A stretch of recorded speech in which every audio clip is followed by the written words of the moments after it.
Hi. I haven't done anything probably as impressive as some of the other talkers, but I think what I tried to do is quite important. Around the time of the recession, I suddenly found myself in London with absolutely no work. I was working as a freelance chef and in set design as well. So I had to suddenly think, well, what am I going to do with my life? You know, where am I heading? So I started thinking, well, how can I be a bit more self-sufficient, spend less money? So one afternoon in the flat, I put together some plans for a treehouse and thought, well, why not move back to the country, live off the land, and build a treehouse from recycled and natural materials? So I began constructing what I could with the things I could work with, which was mostly stuff from around the wood. I raided skips, builders' yards, anywhere that I could find any materials that I could use in the build. So the idea was to try and create something that would blend in with the surrounding woodland. Now, the treehouse cost about £300, and that was for all the fixings and any extra materials I had to buy. It took about 6 weeks to build, and it was a bit like putting together a giant jigsaw puzzle, because I was working with all this different wood, different sizes, different shapes, and trying to get it to fit together with round wood was an absolute nightmare. But in the end, the look, that's very kind, thank you. It was very rustic in its appearance, and my antlers, which I've got up at the top, have never actually felt in the right place until then. So I had, my door actually came out of a skip in one piece, which I was very pleased with. So here's the finished article, very Crusoe-esque in its appearance, I think. But as you can see, I mean, I always thought, oh, it has to blend in, it has to be part of the wood, and it sort of does, but I mean, it does really stick out. It's quite obvious, really. I mean, it was a wonderful existence, you know, being able to sit and read in a hammock when you didn't have all the other stuff you had to do. So what does it take to be self-sufficient? You have to have a vegetable patch, like you can see here. I grew potatoes, runner beans, salads, onions, anything that the wild food around me wouldn't provide. So I had about 50% on wild food and 50% on my vegetables. You need a central heating source. I made this stove out of a 55-gallon steel drum. Cost me absolutely nothing. It was a brilliant surface to cook on when the weather was awful outside, and it also heated up the treehouse very well. Sanitation. My bucket shower was made from a metal bucket, obviously. The plumbing bits and a watering can rose. I just heated up water on the fire, poured it in, hoisted it into a tree, and a glorious 3-minute shower with, well, getting into your birthday suit in the wood is fantastic. Okay, I must point out this picture was actually staged for the blog.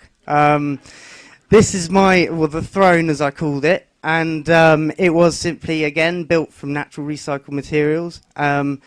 Put a hole in the ground about 3 foot deep, and then I used obviously loo paper. I didn't want to resort to leaves, and then covered it in sawdust afterwards. I wanted to explore different ways of cooking, so I decided to try and build a clay oven. Now, the clay oven was made from bits of hazel, as you can see, which formed the dome, and then I found clay in the wood, dug that up. I also got hay from the fields and silk from the river. Now, this may look a bit more like Siam than Sussex, but this is really just to show, I mean, obviously the machete in hand, completely unnecessary, but you know, it's nice to indulge in the Indiana Jones fantasy. But it just shows you that, you know, Britain can actually be quite junglistic. Now, what else can you do with a river? You can build a boat. So I decided to build a coracle. It was constructed again from hazel, jute twine. Then I covered it in canvas and painted it with bitumen paint. Now, a coracle is a bit like sitting in a giant teacup. It's very unstable. So my plan was to take it from where the treehouse was all the way to the coast. I did this with a friend of mine, Tom, also known as the Hungry Cyclist. He was the expedition photographer. And we went all the way down, mostly in kayaks, because there was no way I could negotiate the Sussex waters in something that small. You also get fish from a river. I never expected to catch anything that was too big for my cooking pot. But in some cases, you catch a magnificent predator like this, you have to put it back. So pike, although I ate a couple of tiddlers, this one went in to compete with me. This is one of Al's photos from his visit. I don't know if any of you have ever tried to kill an eel. It's virtually impossible. Basically, it involves beating over the head a few times, and then even once you cut its head off, it still refuses to give up the ghost. So eel was one of my main resources from the river. I used to eat an awful lot of them, mostly smoked. Obviously, all my meat was wild meat, so I ate a lot of rabbit, I ate a lot of pigeon, and I ate quite a few squirrels as well, which are actually rather good. So I had a shotgun and air rifle, and it was between those two I got everything. Sometimes, though, I never thought I'd be the kind of person that would scrape something off the road for supper, but if you want to try something exotic, you have to go that extra mile.